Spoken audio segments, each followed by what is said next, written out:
with the very glamorous, gorgeous, and very talented, as well as smart, Kelly Lee Dekay. So smart. Well, you are very No, smart. actually I am. Yeah. Unlike popular belief, I'm actually... No, some people think they're like, oh, her corset must be so tight, there's no oxygen to her brain. And I'm like, well, clearly you don't know how science works, so... Well, Kelly, just in case you didn't realize, is actually, you do tight... I'm a tight lacer. Yeah, which basically means she brings her waist in to approximately 15 to 18 inches. No, I do like 16, 18. It just depends, you know, if I'm having a cheeseburger that day. But I'm a tight lacer. It's old practice from like, even that dates way back to the Victorian age. Probably past that actually. I've been doing it for like 7 years and I really love it. The great thing is that you've done it very safely.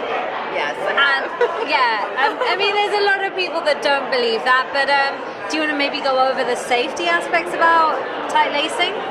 Well, I mean, I totally understand that people have a huge concern with my health and a lot of tight lacers' health, but I can assure you I am in good health.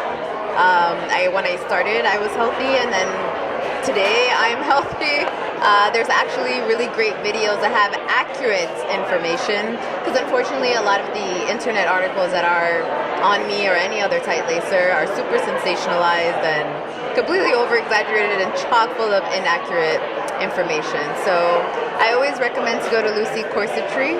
It's a great website, and it's like the largest database with a really comprehensive understanding of how corsets actually work.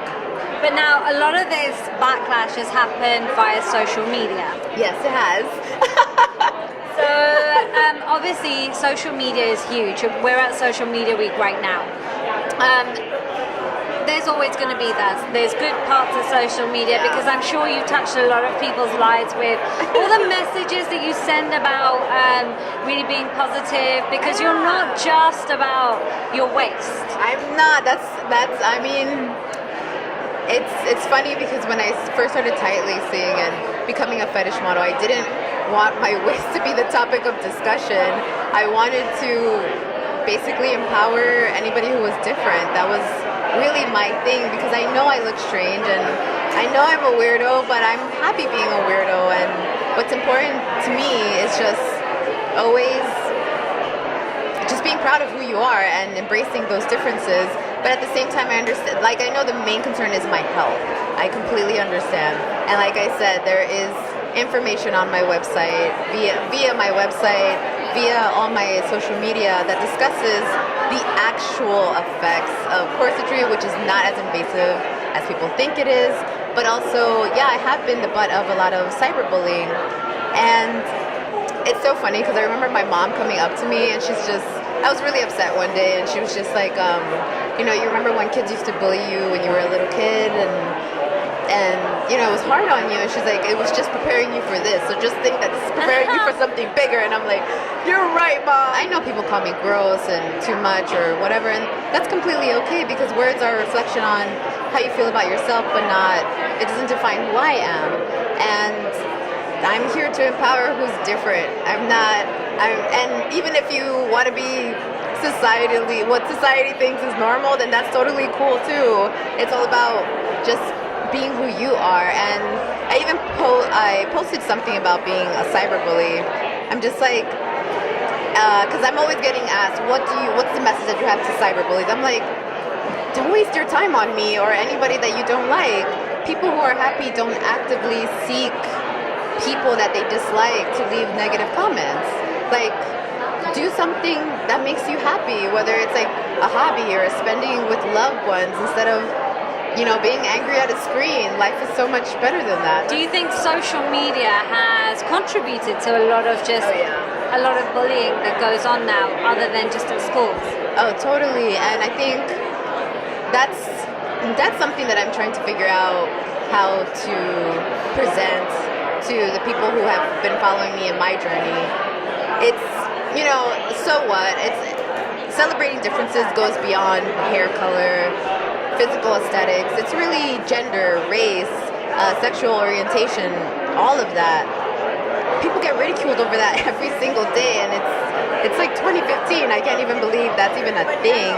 But the problem with social media, it creates it's too accessible anonymity, and when people have anonymity, they just say whatever they want to say, because in reality, would I go up to you and say, you look like a skunk?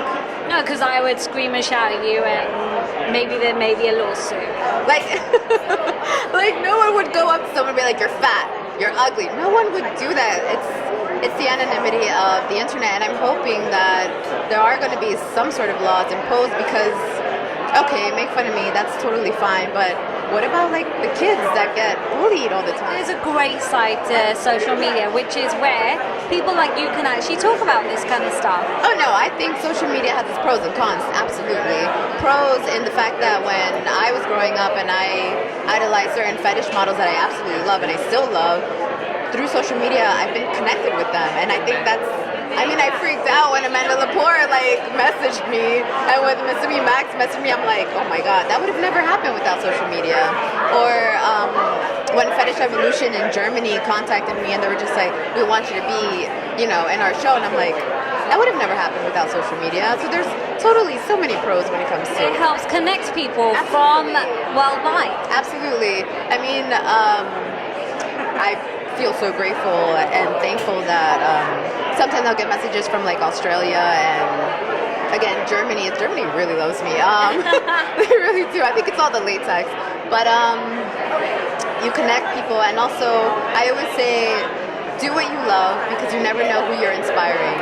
There's somebody out there waiting to see someone like you, and then just give them that extra push to just be who they are unapologetically.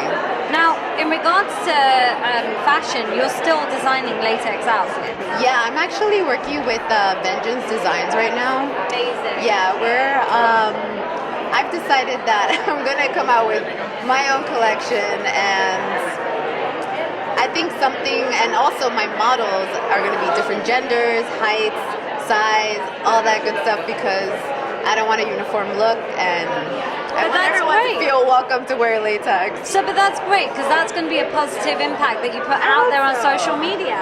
I hope so, because it's 2015. Come on, we're over all this uniform stuff, over all the conformity. Not into it anymore. So why not? Who are you following on Twitter that you absolutely love and gives great advice? Feminista Jones. I absolutely adore her. I think she has presented intersectional feminism in a way that is relatable, and she's funny and she's smart. I love her. I absolutely love her. I think she's fantastic. Who is following you that you're absolutely over the moon about? Gabriel Magnot. He's actually the former apprentice of Mr. Pearl, who is my inspiration to start tight lacing. And when he started following me, I remember it was in the midst of all that viral stuff going on, and I was like keeping a pretty strong face about all the bullying and everything. But the moment that he like followed me and then he commented something really sweet to me, messaged me, and I just started ugly crying. I just could not believe it. I could not believe it, because that's 1 degree away from Mr. Pro, and I couldn't believe it. And also, Gabriel's such a sweetie pie. He's such an amazing person. And are there other celebrities that are following you? Because obviously, tight lacing has become more of a trend. In a wrong way, and at least people are learning more about it through you. But who do you have following you right now? Right now, actively. Oh, you took someone off. We know that. Well, I didn't take her off. Let's just say there are certain stylists that follow me and my friends, and anytime we're watching the Grammys or Oscars, we're like, didn't we have that look a few months ago? Can we name drop? No, we can't name drop. I've learned something. Never name drop. Never do that. But I might make a video about it. Maybe. Well, guys, all you need to do is look at the Grammys and look at Kelly's pictures, and you'll see exactly who she's talking about. And my friends too, especially the Daughters of Devotion. They get copied by really big pop stars too. And I was just like, I cannot believe you stole that idea. And it that's one thing that really sucks though, because especially like the Daughters of Devotion, they have such amazing ideas, so killer, and then you see it translated in a bigger budget, and sometimes they get it right, sometimes they get it wrong, but you can tell. Yeah, you can totally tell. But fashion's been doing that for years. Absolutely, they have been doing it for years. But you know what? I would think that the stylist would just bring me or the Daughters of Devotion on board and then create stuff, because why not? It should be, because I think social media, what it has done is give the public a voice, and that's good and bad, right? And it connects people. I've worked with like photographers I never thought I'd work with because of social media. But it's like, I think the fashion world should just give more voice to, like, especially in New York nightlife. I mean, you've seen the looks. There's some awesome stuff going on out there. Go to a Suzanne Barch party, and it's just amazing what people come up with, and that's what designers, they're inspired by that, and you can see it in the runway, and you can see it translated. It's just, it would be nice to see like my friends credited for what they've done. That's it. Well, all those pop stars out there, we know who you are. Hopefully you guys will figure it out, because Kelly is not giving the word. Are you sure? No. Are you sure? I'll let the daughters do that if they want to, but we know your stylists are watching. We know. Daughters tweet. We know who it is. I know who it is, but I won't say it. I might tweet it though. No. Kelly will kill me. She'll find me and punch me in the face. No violence against women, ever. Unless it's consensual, like BDSM way. Consensual, safe, sane, and consensual. I hate 50 Shades of Grey. Just saying, I really do. It totally eroticizes like domestic abuse. And I am a dom, and you know I'm a dom. I know this. Yeah, you know. She's seen me. She gets that whip out. Always safe, sane, and consensual. Always. Forever. Tight lacing, BDSM, all has to be very safe. It does. It does. No means no. Absolutely. No is a complete sentence. Kelly Lee Dekay.